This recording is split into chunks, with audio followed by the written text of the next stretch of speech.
আসলে আমি তাদের মতো আসি নাই। এখানে আমার জন্ম, এখানেই বড় হয়েছি।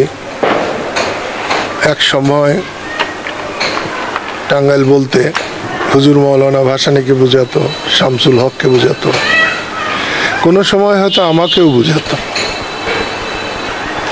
পিতার কাঁধে সন্তানের লাশ হিমালয়ের চাইতেও ভারী, সেই জন্য এসেছি। দেশটা কেমন যেন হয়ে গেছে, মানবিক মূল্যবোধ একেবারে ধ্বংস হয়ে গেছে। একটা সেনাবাহিনীর সদস্যর গায়ে ডাকাত, লস্কর, চোর যদি আঘাত হানতে পারে তাহলে বুঝতে হবে সমাজে কিছু নাই, আইন কানুন বলতে কিছু নাই। আমি এটাকে কোনো গুরুত্ব দিতাম না। যদি একটা সাধারণ মানুষ হতো, তার পিছনে ছোরা মারছে, চাকু মারছে বা দা দিয়ে আঘাত করেছে, কিন্তু একজন সেনাবাহিনীর পোশাক পরা একজন মানুষের গায়ে দুষ্কৃতিকারীরা যখন আঘাত হানতে পারে বা সাহস পায়, তখন বুঝতে হবে দেশে আইন শৃঙ্খলা বলে অথবা দেশের শাসন ব্যবস্থার প্রতি যে মানুষের একটা শ্রদ্ধা, ভালোবাসা এবং দুষ্ট লোকের যে ভয় থাকে তার কিচ্ছু নেই। আমি এসেছি, মৃত্যু মানুষের জন্মের পরে অবধারিত সত্য। সে মৃত্যু হয়েছে, বাবা বেঁচে আছেন, বোন আছে, তাদের বুক কেমন করছে। টাঙ্গাইলের মানুষকে দেখতে এসেছি, দেখে গেলাম। সমাজটাকে বদলাতে হবে। অল্প কদিনের মধ্যে একটি বিরাট পরিবর্তন হয়েছে। এটাকে বিপ্লব বলা চলে, এটাকে মহাবিপ্লব বলা চলে।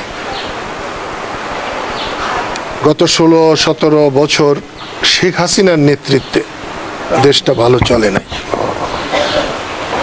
এবং অনেকে মনে করেন আওয়ামী লীগের সরকার। আমি বলবো না, আওয়ামী লীগের সরকারও ছিল না, মানুষের সরকারও ছিল না, শেখ হাসিনার সরকার ছিল।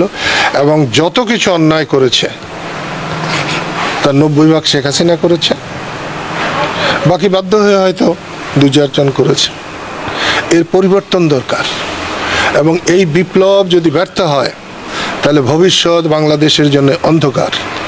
সেই জন্যে বৈষম্য বিরোধী জনতার আন্দোলনের সফলতা ধরে রাখতে হবে, এবং সেইখানে আমাদের এই সন্তানের জীবন দান আল্লাহ কবুল করুন, এবং এই শেষ ব্যক্তি হোক যার দ্বারা আমাদের আইন শৃঙ্খলা ফিরে আসুক, এই আশাবাদ ব্যক্ত করি। আমি সময়ের কথা সময়ই বলতে চাই। আমি নামাজের সময় অন্য কিছু মনে রাখি না। আমি রাজনীতিকে ইবাদতের মতো মনে করে আমি রাজনীতি করি। এই জন্য আমি প্রচুর সম্মান পেয়েছি, প্রচুর অসম্মানও পেয়েছি, গালাগালিও শুনেছি। এতদিন বেঁচে না থাকলে আমি গালাগালি শুনতাম না। আমি যদি 71-এ যুদ্ধ না করতে পারতাম, যারা গালাগালি করেন তাদের অধিকাংশদের জন্ম হয়তো পাকিস্তানের জারজ হিসাবে হতে পারত। আমি আজকে একজন কাতর বাবা মা, ভাই বোন, ভাই তো আপন ভাই তো নাই, তাদের পাশে শুধু আল্লাহর কাছে দোয়া করবার জন্য এসেছিলাম। অন্য কোনো দিন আপনারা আমাকে ধরবেন, তত্ত্বাবধায়ক সরকার কতদিন থাকবে, কতদিন থাকা দরকার, মানুষের চাহিদা কি, আমি অকপটে বলবো। আমি কোনো কথা দ্বিধা করে বলবার চেষ্টা করি না। ধন্যবাদ।